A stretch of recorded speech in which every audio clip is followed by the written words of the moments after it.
Hi, I'm Benjamin Payne.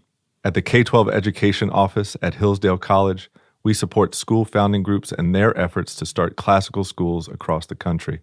Finding the right leader is one of the first and most important steps to building a successful school. While we do consider experience in education, we seek candidates who exhibit unwavering personal integrity, honesty, courage, and servant-hearted leadership. Perhaps that's you. If you're looking to engage in fulfilling, impactful, and challenging work protecting our nation's future and building up the next generation of virtuous citizens, we'd love to hear from you. I'm looking for strong school leaders right now. Learn more about how you can make a difference at hillsdale.edu/leader. hillsdale.edu/LEADER. That's hillsdale.edu/leader.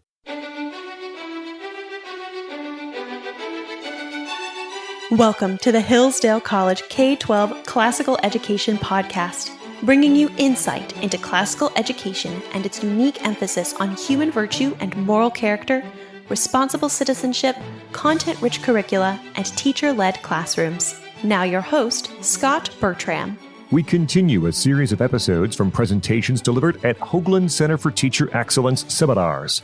The Hoogland Center for Teacher Excellence, an outreach of the Hillsdale College K-12 Education Office, offers educators the opportunity to deepen their content knowledge and refine their skills in the classroom.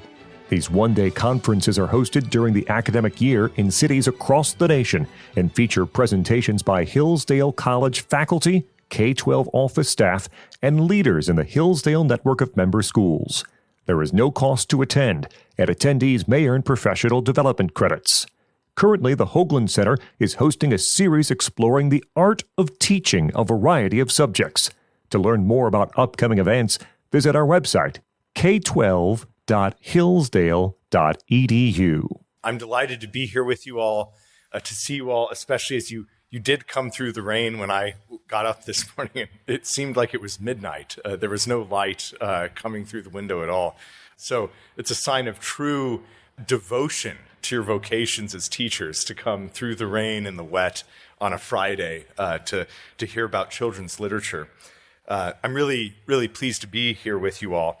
I'm going to talk, my talk is about Charles and Mary Lamb's classic work, Tales from Shakespeare. In the Hillsdale curriculum, we recommend and assign this text to the fifth grade, and we suggest several tales from this work. I'm going to get to that in a moment, but if you will, the whole conference is about teaching children's literature, so I'm making a little bit of an assumption about you all that you love literature, that if we're going to teach a thing, we must love it. And so if you'll humor me, I'm going to start a little bit in an unorthodox manner. And I'd like to read the beginning or a little passage from a novel. With this talk, there's a handout that came in your folder, and I'm going to be reading the first selection from this handout. And a little bit of context for this passage from this novel before we dive in and start my talk. The passage is from a novel titled Stoner. This is a novel by John Williams, and lest ye be worried, the word stoner does not refer to drugs. It only took that connotation in the 70s, and this novel was published in 1965. By John Williams. So this is before it had any association with drugs. And the name is simply the last name of the protagonist of the novel, William Stoner. A little bit of the setting of this novel. The setting is William Stoner is a young man in the passage we're going to read, and he has grown up as the only child on a farm in Missouri. And his parents are both earnest, hardworking, quiet farming types. They're very practical people. They're people of the earth. They are devoted to their industry and work with the land. And so William Stoner grew up simply working the land, working animals, and planting crops in a very quiet family with a very practical outlook. Then his father decides to send him to the University of Missouri, where they've opened a new school of agriculture. And the thought is you will go to the School of Agriculture, you'll study soil chemistry in order to come home and help us run this farm. So William Stoner is sent, the novel is set in the passage we're going to read in 1911. So this is the early part of the 20th century. And William Stoner goes to the University of Missouri to study soil chemistry. One of the things, though, is in the early 20th century, all universities had certain requirements in core curricula, including a literature requirement. And so William Stoner enters this literature classroom, never having studied literature, never having a literary conversation in his family, no literary background. And he struggles terribly in this literature course. He has no idea what the professor is talking about. He has no idea what's expected of him or even what the point of literature is. He understands soil chemistry as it facilitates the production of healthy crops, but what is the point of literature? Why should I be required to study this? His professor for this course is Archer Sloane. We're going to see him in this passage. And Archer Sloane, this could be a little bit odd for a conference on teaching excellence. Archer Sloane is one of those college professors who is very distant from his students and holds them at arm's length and sort of condescends to speak to them at times. So not a pedagogy I would recommend, not a teacherly posture we would recommend, but nevertheless a college professor of English literature. And so this scene that we're going to read here picks up deep in the fall semester, where this young man who's very practically minded is struggling through this English literature course. So this is selection number 1 in the handout, and you can read along if you like. And he, William Stoner, our protagonist, pondered the words that Archer Sloane, that is the professor, spoke in class, as if beneath their flat, dry meaning, he might discover a clue that would lead him where he was intended to go.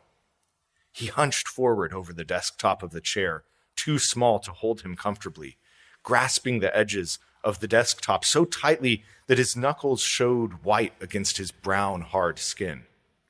He frowned intently and gnawed at his underlip. But as Stoner's and his classmates' attention grew more desperate, Archer Sloane's contempt grew more compelling. And once that contempt erupted in anger and was directed at William Stoner alone.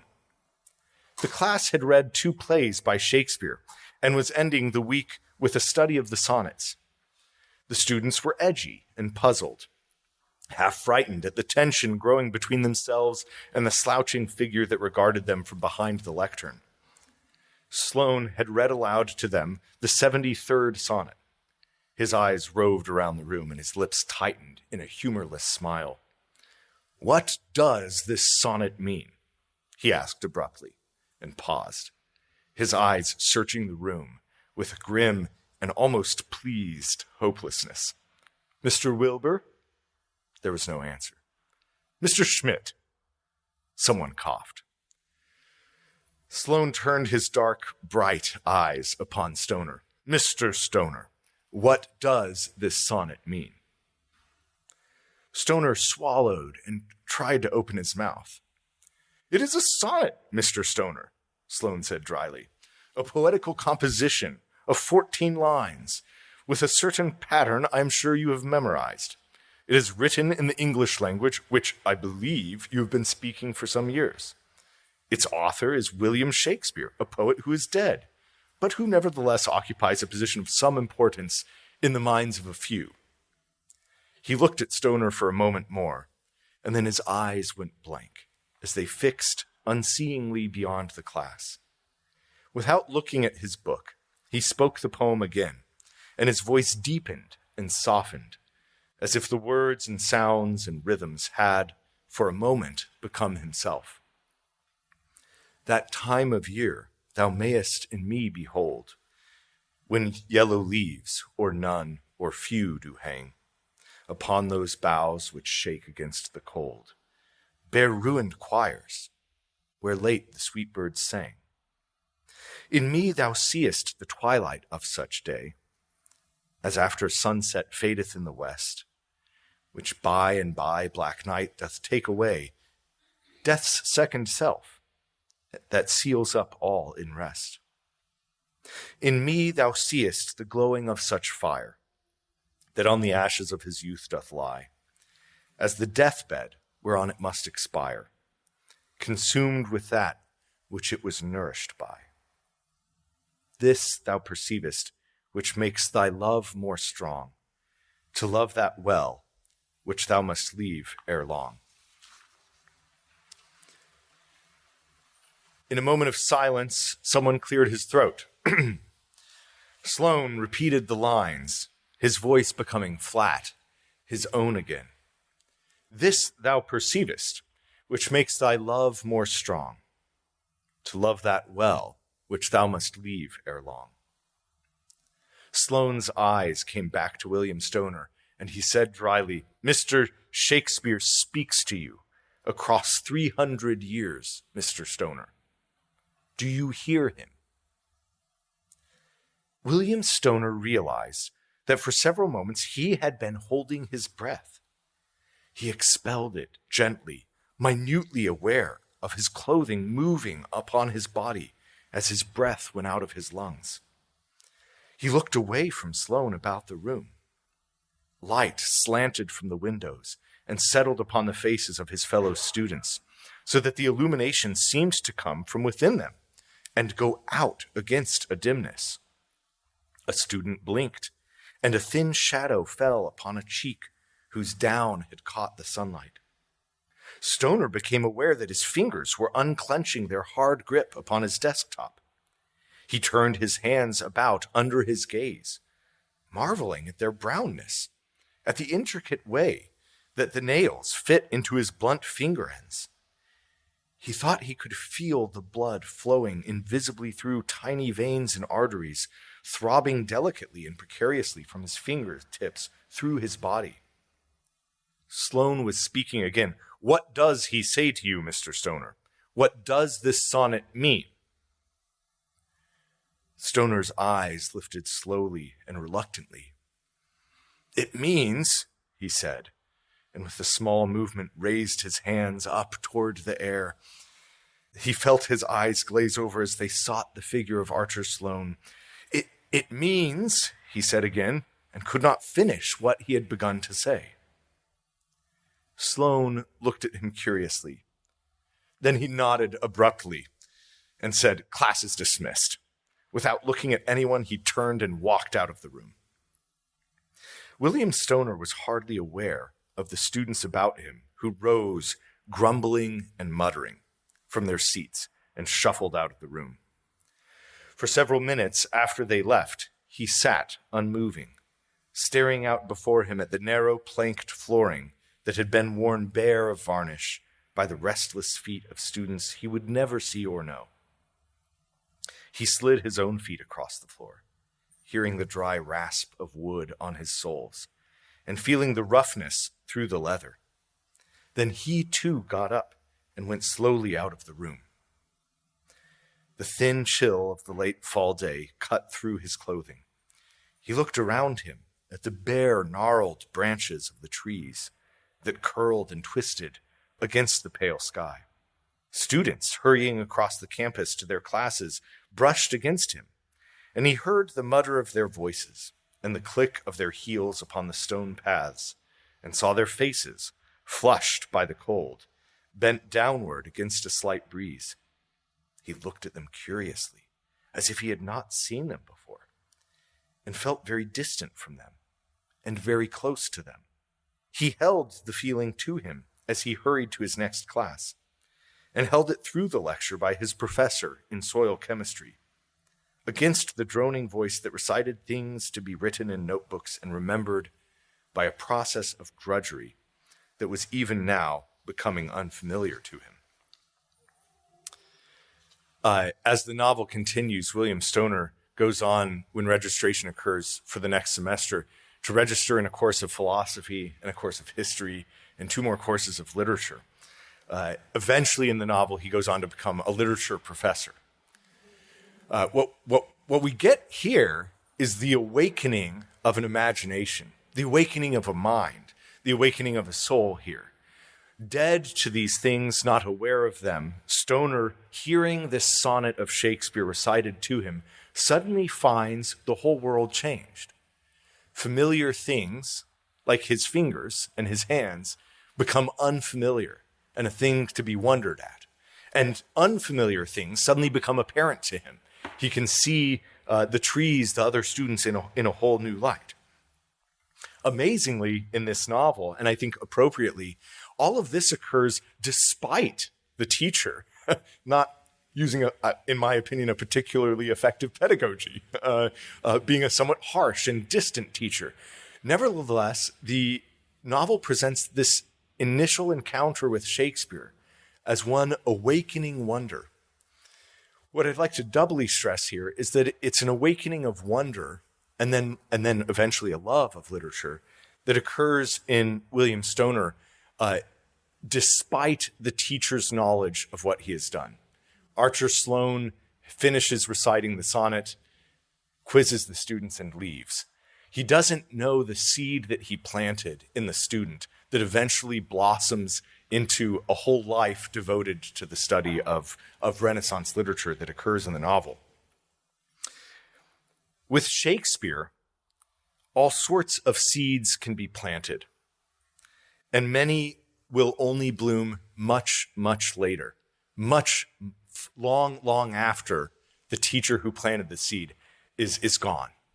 And I think about that in my teaching, and I would encourage you to think about that in your teaching of Shakespeare in children's literature. That when we are introducing our students, our children, to Shakespeare, we're planting good seeds. We may never see the fruit of it. It may blossom much later. But as we see in this novel, when it does blossom, I think it will transform the way they see the world. In my own experience, I'm sure you all have stories like this, but in thinking of teaching Shakespeare, especially to younger children, as a seed that will only blossom and grow to fullness later, I think of my own undergraduate self when I first read King Lear. King Lear enters the final scene of this play carrying his dead daughter. And it's a tragic scene, and any human being would be deeply moved by it. He falls down upon the stage with Cordelia in his arms, lamenting, and he looks at her and he says, "Why should a dog, a horse, a rat have life, and thou no breath at all?" He wonders, how could it be that something as noble and fine and beautiful as this, my beloved daughter, could have no breath? It's a moving line. It took on a whole different meaning for me when my daughter was born and I held her in my arms. A parent reads these lines of Shakespeare differently. There's this seed planted there in the young undergraduate, and it might be moving. And then Shakespeare takes on whole other forms of meaning, whole deeper and richer forms of meaning as we pass through our lives, as we encounter things, as we have the joys of children, and then different moments of suffering. So when we're teaching Shakespeare, or when we're introducing even the youngest children to Shakespeare, I think we should think of it as planting seeds that can grow and blossom later in their lives. We shouldn't think of it as teaching a body of knowledge that these, say, our fifth graders should master, that this is something that they need to own and control and know.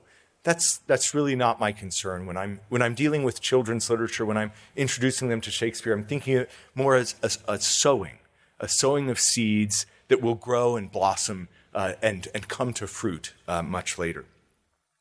This is doubly true with Charles and Mary Lamb's Tales from Shakespeare.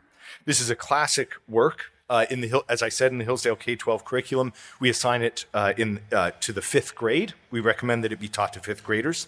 The students in our curriculum don't get an actual Shakespeare play until the seventh grade. And so we could see what we're doing when we're teaching Charles and Mary Lamb's Tales from Shakespeare really as a planting of seeds.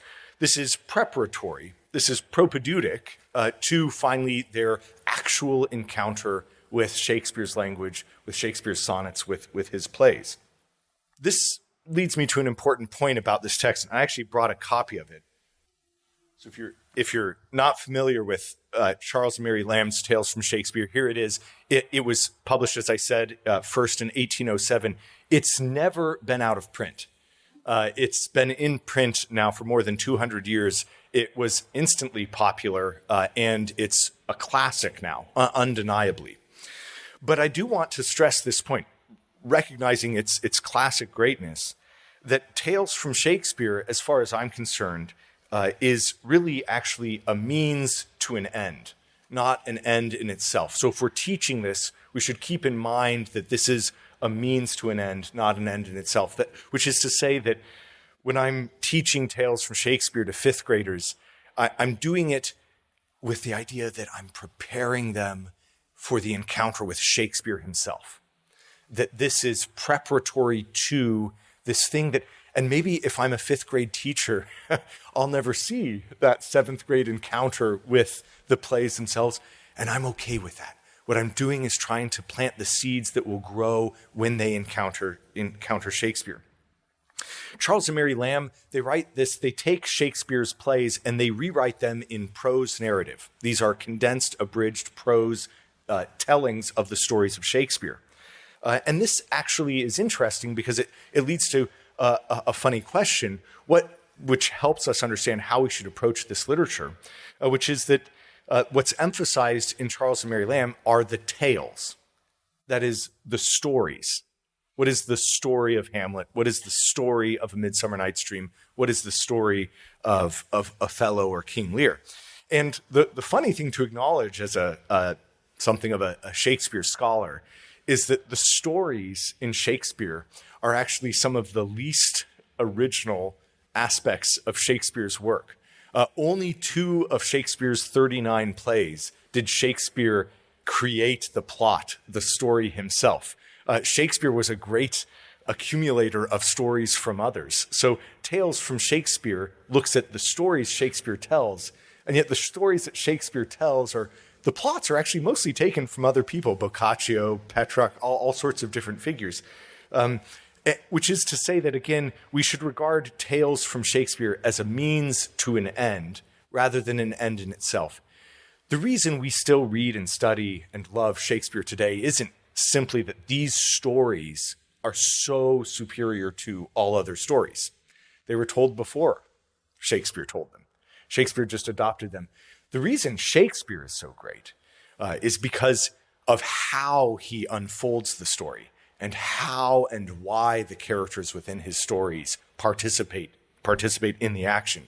So if I'm teaching Tales from Shakespeare to, say, an 11-year-old, I'm understanding that it's not the story itself that is the essential thing, but the preparing for a loving, excited encounter with Shakespeare's actual works. That's what I'm trying to prepare them for.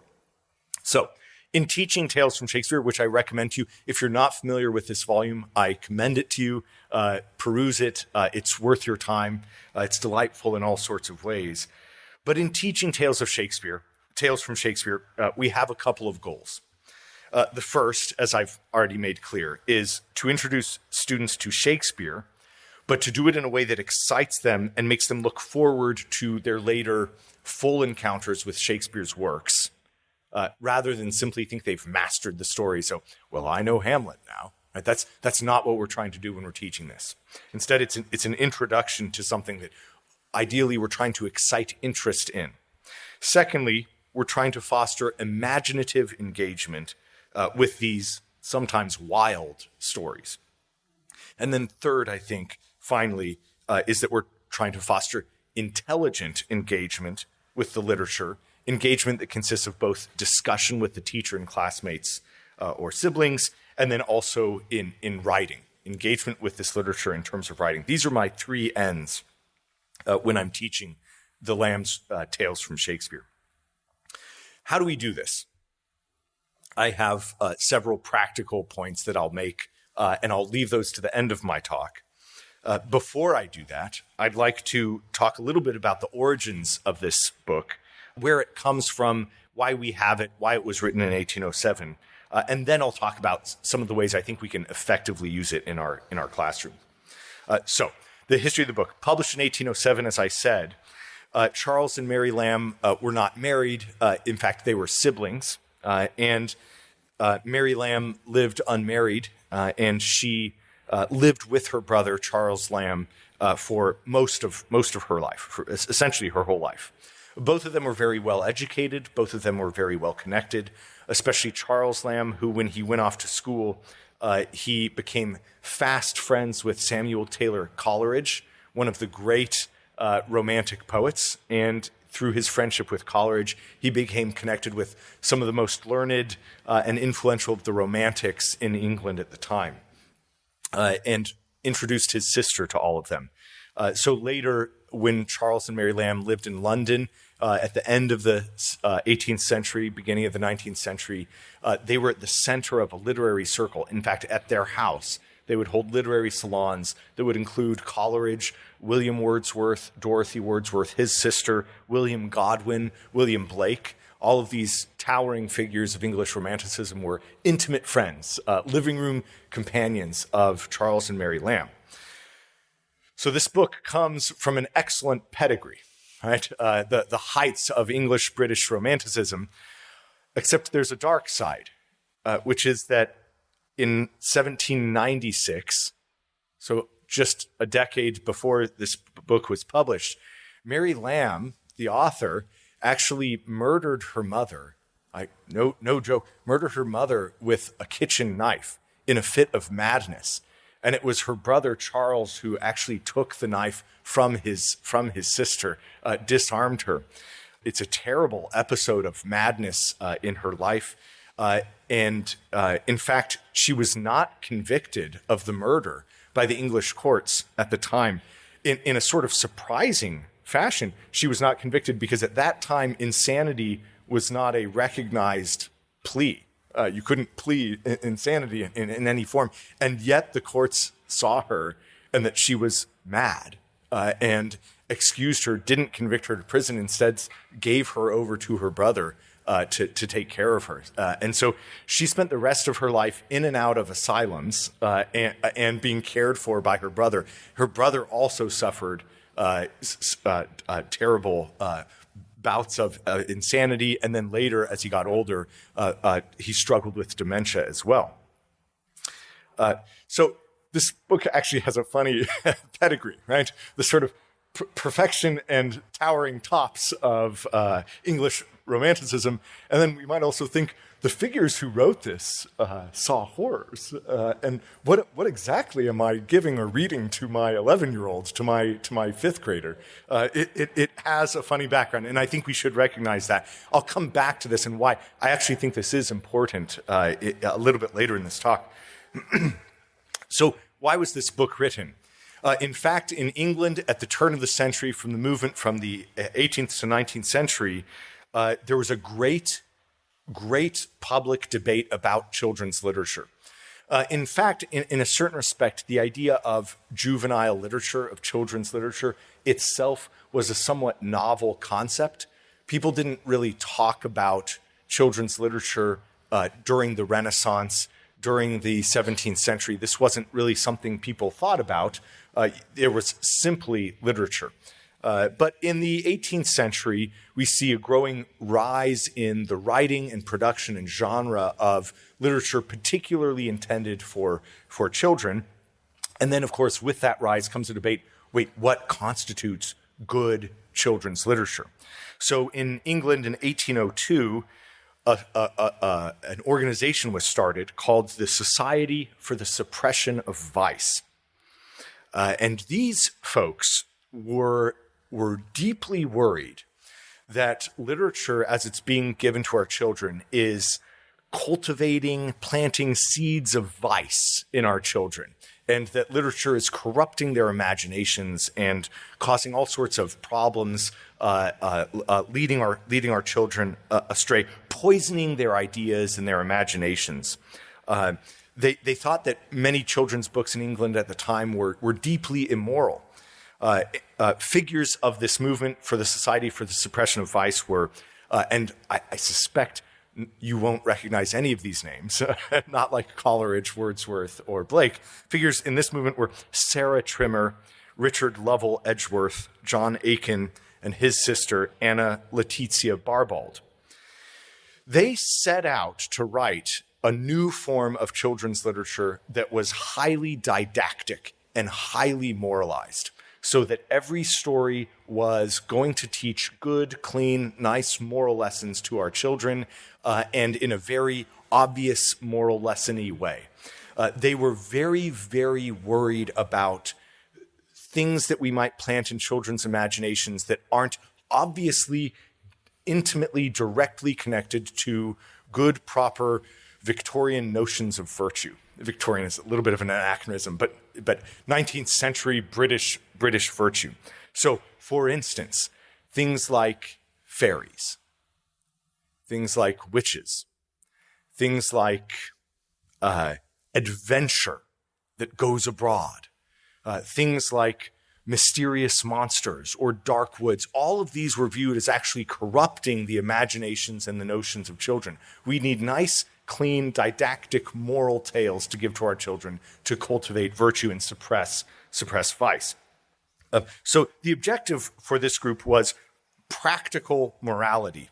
We want to reconstruct children's minds through fiction to prepare them for the practical lives that they are going to lead here in England. Their philosophical background, in case you're curious, is deeply Lockean. All of these people share a sort of Lockean empiricist approach to how human beings learn and think. So they thought children are essentially a blank slate, and we can implant upon them our proper notions of virtue and simply make them be good and suppress vice by giving them properly virtuous stories. This goes to the point where, if you're familiar with, if you've read Robinson Crusoe, for instance, this was deemed by this group as a deeply problematic story for young boys, unless you were intending them to grow up to a life in the Navy. Otherwise, why would you teach something as wild as a man on a desert island creating things? This disorders young boys' imaginations because it makes them want to whittle sticks. And what do we Englishmen in the beginning of the 19th century have to do with whittling sticks? Why would we give knives to our boys? They don't need to use them, etc. So even things as anodyne as Robinson Crusoe were deemed as immoral and poisoning children's imaginations. So you can imagine the sort of literature that they wrote. It was a very constrictive, narrow, very obvious moral lessons, reductive sort of literature. So on the other side of this debate was William Godwin, was the primary figure, along with all of the household names of the Romantic poets. So William Wordsworth, William Godwin, William Blake, and Charles and Mary Lamb. And they thought that the account that these people were giving, and even how we learn virtue and how we eschew vice, is that the whole account of the human mind and of experiences is wrong, and that's not how we should teach our youth. In fact, little boys and little girls need wonderful tales full of marvels that light up the imagination and make them see the world as a wonderful place, and that inspire them to be noble and good and to work hard and to strive greatly and to see the world as full of wonderful, wonder-inspiring things. That we want to cultivate the imagination more largely, that we want spirit in our youth, a sort of vitality that isn't tamped down, but instead grown up in them. This was the side that the Charles and Mary Lamb were on. Here, as an example of this, I've given you selection number 2 in the handout. We have a letter here from Charles Lamb, the author of Tales from Shakespeare, to Samuel Taylor Coleridge, the great Romantic poet, and his dear friend throughout his life. Here he writes, this is selection number 2, Goody Two-Shoes. And Goody Two-Shoes was a work of children's literature from the mid-18th century that Lamb liked because of her adventures. Goody Two-Shoes is almost out of print. Mrs. Barbald's stuff has banished all the old classics of the nursery, and the shopmen at Newberry's hardly deigned to reach them off an old exploded corner of a shelf when Mary asked for them. Mrs. B's, that's Mrs. Barbauld's, and Miss Trimmer's nonsense lay in piles about. Knowledge, insignificant and vapid, as Mrs. B's books convey, it seems, must come to a child in the shape of knowledge, and his empty noodle must be turned with conceit of his own powers when he has learnt that a horse is an animal, and Billy is better than a horse, and such like, instead of that beautiful interest in wild tales, which made the child a man, while all the time he suspected himself to be no bigger than a child. Science has succeeded to poetry, no less in the little walks of children than with men. Is there no possibility of averting this sore evil? Think what you would have been now, if instead of being fed with tales and old wives' fables in childhood, you'd been crammed with geography and natural history. Damn them!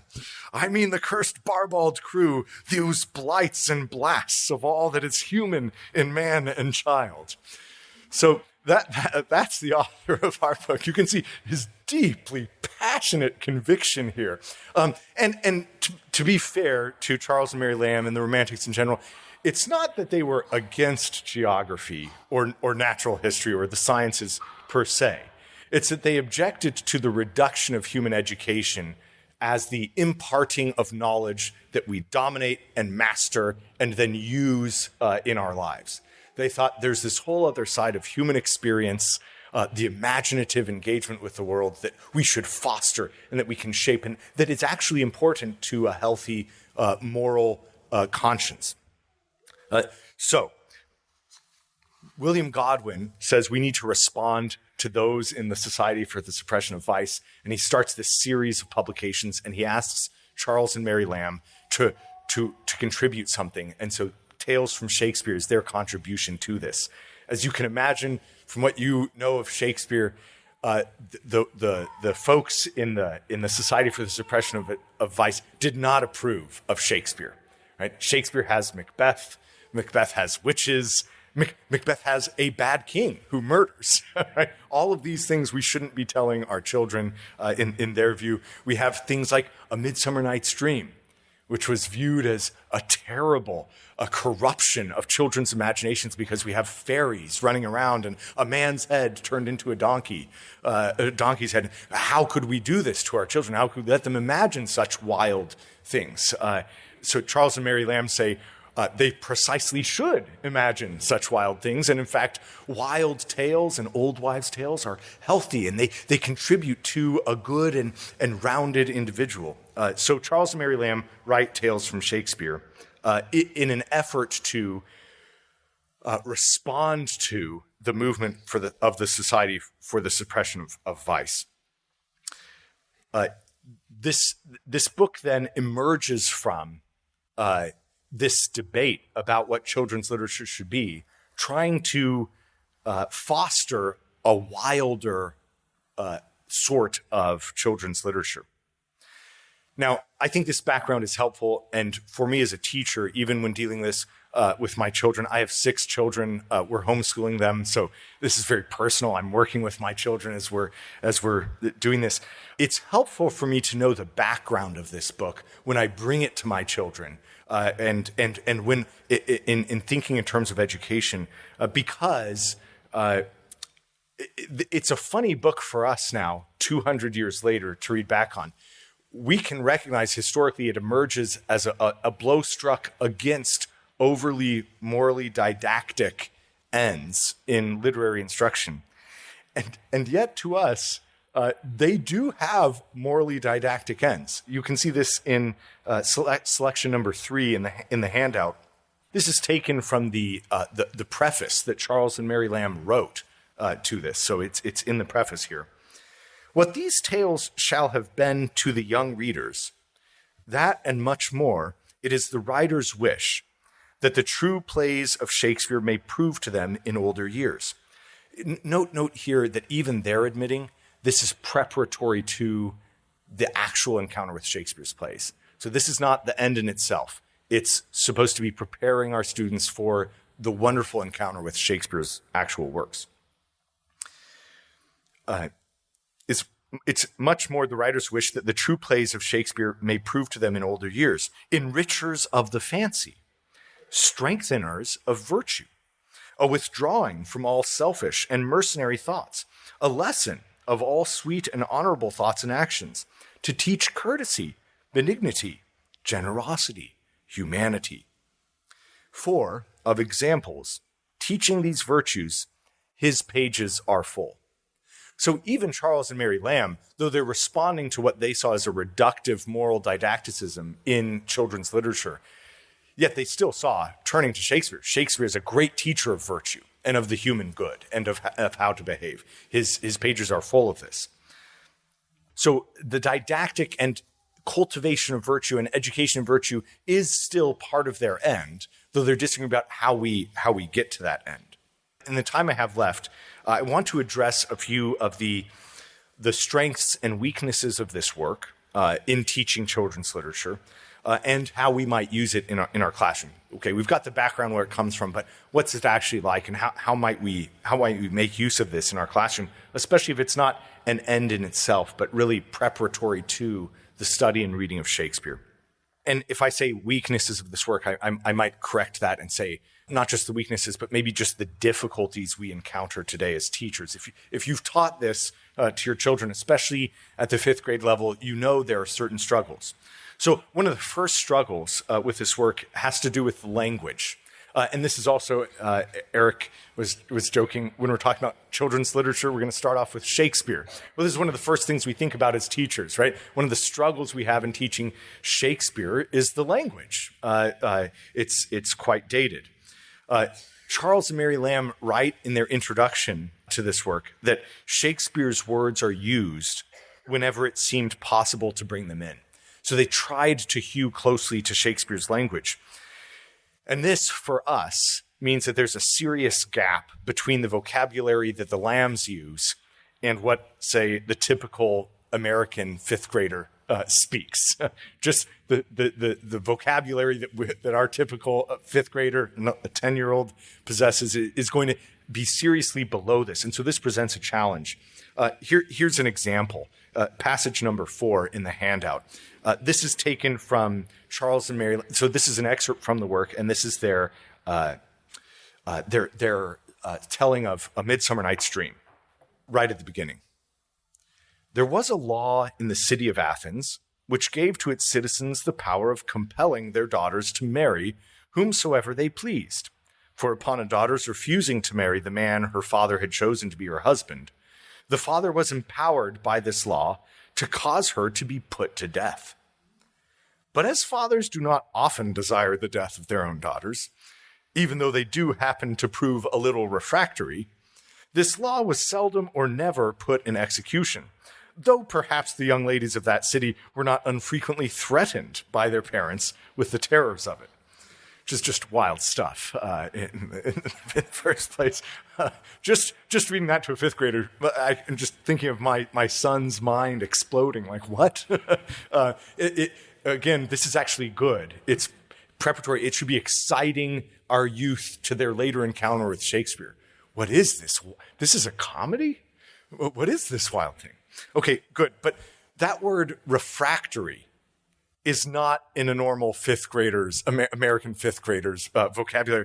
I mean, if we're going to be honest, I don't think it's in a normal American adults vocabulary, so we can cut our 5th graders some slack. It's actually interesting if you look up refractory in the Oxford English Dictionary, the first written use of it in the English language, the first time it was written, was indeed by Shakespeare, though not in A Midsummer Night's Dream. He wrote it down.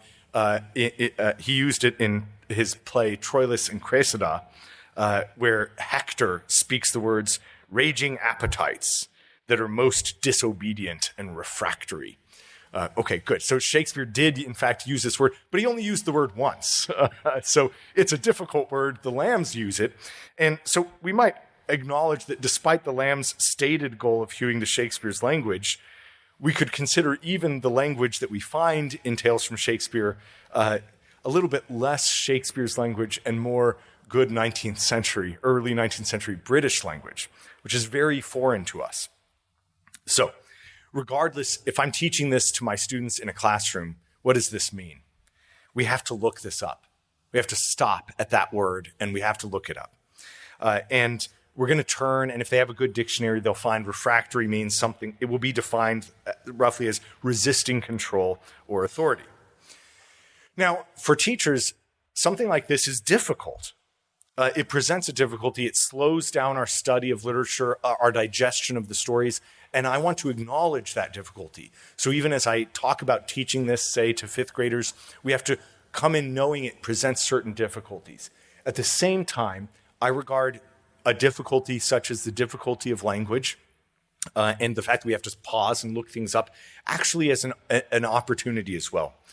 So, for instance, just in an obvious basic level, with fifth graders, the practice of looking things up in dictionaries is valuable, right? This is good. We can learn this, so we can actually see this as a good opportunity.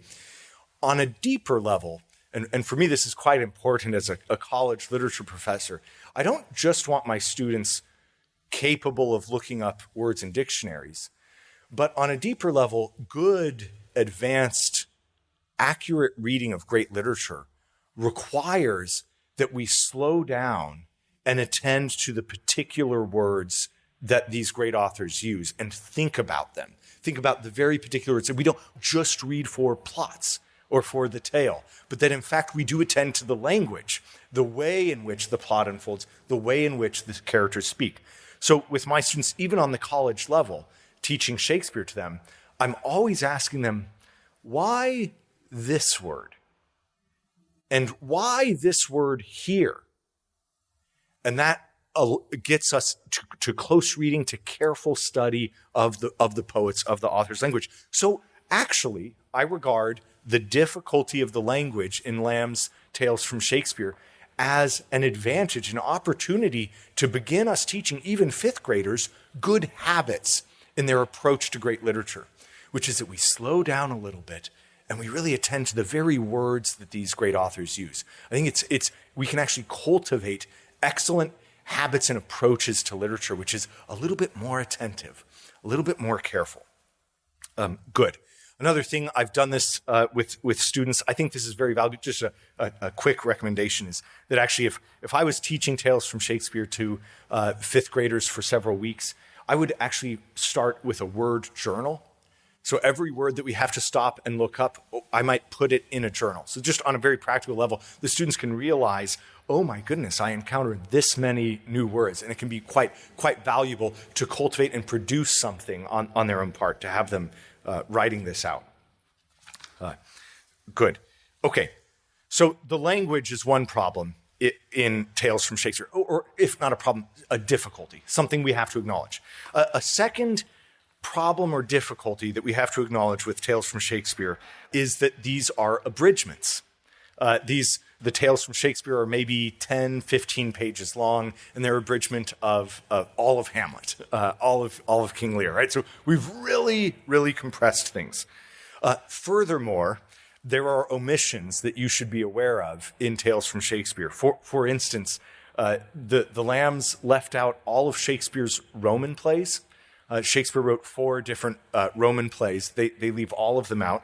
And then the Lambs also left out the English histories, which are actually some of my favorites. If you think of Henry V or Henry IV parts 1 and 2, where we have the great character Falstaff, all of those are left out.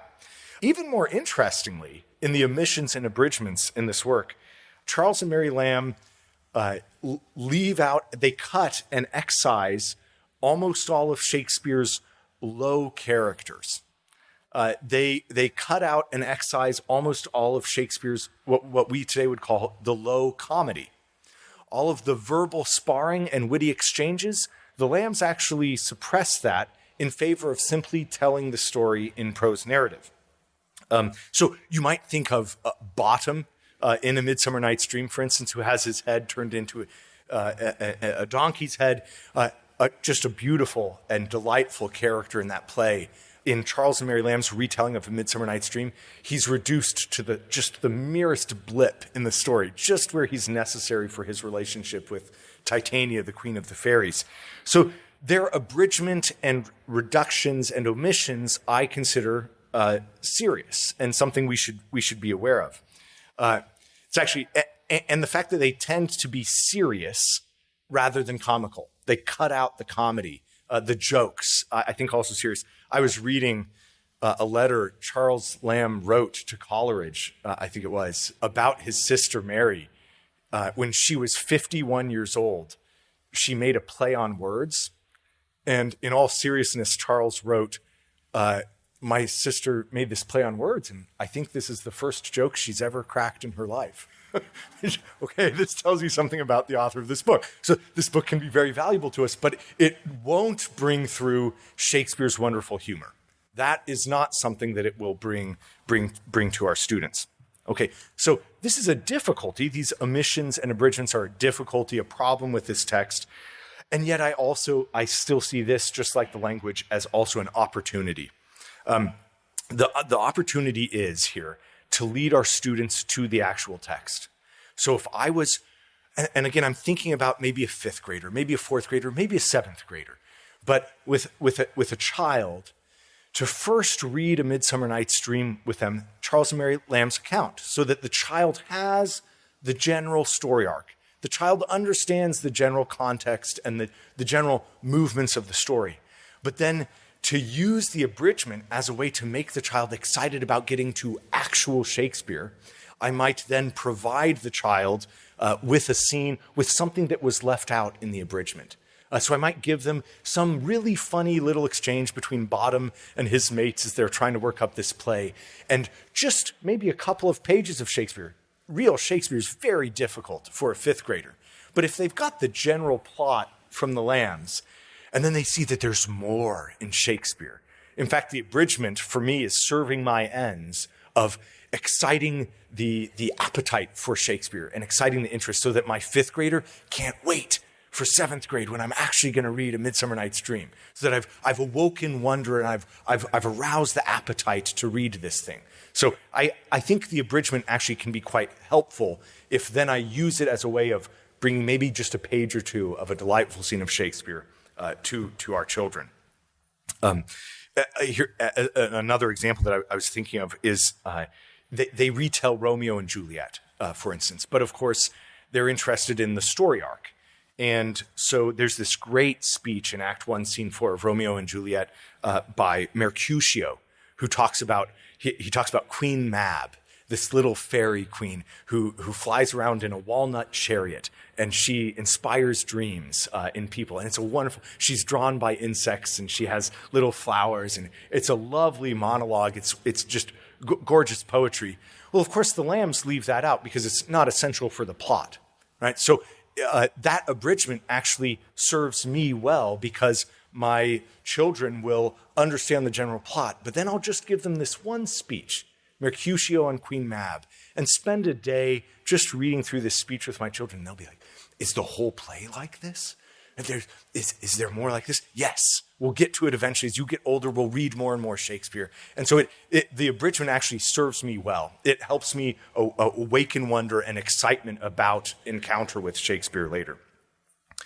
One other, just because it's good to be practical when we're talking about classroom management and activities in the classroom, one other point here is that I think the abridgment is a great opportunity for a creative writing response in our children and our students.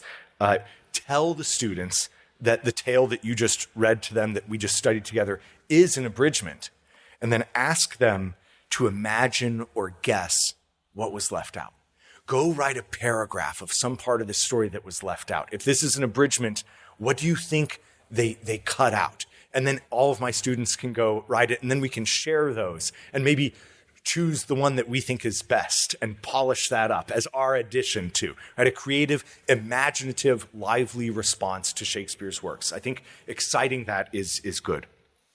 Okay, I'm running out of time here, and you can see that I have several different passages here for you all. I'll just note, this is another way in which I would use Tales from Shakespeare as propedeutic to the study of Shakespeare himself, as preparatory to and exciting in my students, even in a fifth grader, excitement for Shakespeare's works. The method I would use in the classroom, it would be that Charles and Mary Lamb do try to hew closely to Shakespeare's language. And so when they do that, I'm going to give that passage from Charles and Mary Lamb and then also that passage from Shakespeare and ask my students to look at the two, to compare them. This gets very exciting. An 11-year-old to 10-year-old can get really excited at looking at Shakespeare's language as it's given in prose by the Lambs and then as Shakespeare actually wrote it. So I gave two examples here just as the sort of work you can do. This is selections 5 and 6, first of all. This is from the end of the Lamb's recounting of A Midsummer Night's Dream. And now, and this is just their narrative voice, and now, if any are offended with this story of fairies and their pranks, as judging it incredible and strange, they have only to think that they have been asleep and dreaming, and that all these adventures were visions which they saw in their sleep. And I hope that none of my readers will be so unreasonable as to be offended with a pretty harmless Midsummer Night's Dream. That's how they end the story. You can actually hear they're summarizing Puck's final monologue, the epilogue to the play. They're also responding to the Society for the Suppression of Vice. Right? Don't be offended. This was harmless. Just some fairies. But then what I would do with my students is I would give them that, and then I would say, hey, let's just compare how that ends and look at how Shakespeare's actual language, how he ends. And so I would just give them this selection from Puck. If we shadows have offended, think but this, and all is mended, that you have but slumbered here, while these visions did appear. And this weak and idle theme, no more yielding but a dream. Gentles, do not reprehend. If you pardon, we will mend. And as I am an honest Puck, if we have unearned luck now to escape the serpent's tongue, we will make amends ere long. Else the Puck a liar call. So good night unto you all. Give me your hands if we be friends, and Robin shall restore amends. And even my 10-year-old students can read this and be excited about it, comparing it and seeing what the abridgment left out, what Shakespeare has there, and also sort of relish in the lovely poetry, these rhyming couplets of Shakespeare's, and so excite them to their eventual later encounter with Shakespeare. I have one more here, but for the sake of time, I'll pass it over. This is just another example of a passage, one of those really lovely passages from Shakespeare where Gertrude, I say lovely, I mean, it's horrible. This is the description of the way Ophelia dies in Hamlet. And yet, the poetry for Shakespeare is really gorgeous. I remember when I was in graduate school attending a performance of Hamlet, where when Gertrude came out and delivered this monologue, the actress actually, we gave her a standing ovation. It was just, I mean, everyone was weeping in the theater. It was just beautiful, beautiful poetry. And so even as I'm maybe presenting the tale of Hamlet from the Lambs to my 10-year-old, my 11-year-old, my fifth grader, I'd also want them to encounter the beauty of the poetry. So when we read this account, that's number 7 there, I'd also want to give them Gertrude's description, and so that they're actually hearing the lovely verse that Shakespeare gives us. Okay, I'm gonna wrap this up by just making one final point, which is that if I'm introducing my children, my students, to Shakespeare through the Lambs, again, this is not the end. The end is actually an encounter with Shakespeare, but this is preparing them, exciting them, making it so it's less foreign and strange and a little bit more familiar. In my classroom, I would pair this, as I've always done. I'm always trying to use it as a way to encounter Shakespeare. And so I just have one recommendation. If you're teaching with the Lambs, I would encourage you to also get this other book that I brought, and I should have put the bibliographic information on the handout, and I didn't, so I'm sorry about that. But if you want, I brought it here so you can look at it in our coffee break, which is the Shakespeare Birthplace Trust has put out a really beautifully illustrated, really handsome volume called Shakespeare's First Folio, All the Plays, a Children's Edition.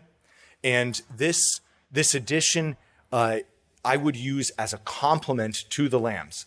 Some of the advantages of this edition are that it presents Shakespeare's plays as dramatic plays. So it retains the dramatic structure rather than the prose narrative of the Lambs. So if I'm, say, introducing my students to Hamlet, we might first read the Lambs' narrative story of Hamlet. And then I might turn to this, which essentially compresses into about what would be a 15-minute performance. It's about 10 pages. But just retaining Shakespeare's language, a compressed abridgment of the plays in dramatic structure. So that with my students in my classroom, I might actually put on a little children's Hamlet here that uses Shakespeare's language, that keeps as many of the original lines and words as possible in a really effective and lovely way. So that there again, even if they're getting an abridgment, they're encountering these words, these images, these beautiful and powerful moments in Shakespeare. So to conclude, Tales from Shakespeare, I think it's a classic, undeniably. It can be very valuable in our classrooms.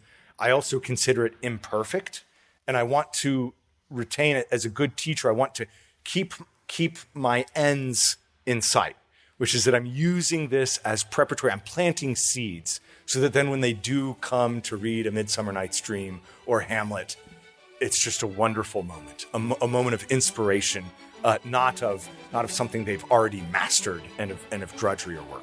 If you enjoyed this lecture, we encourage you to visit our website, k12.hillsdale.edu, for additional information on upcoming Hoogland Center events and other free resources for educators.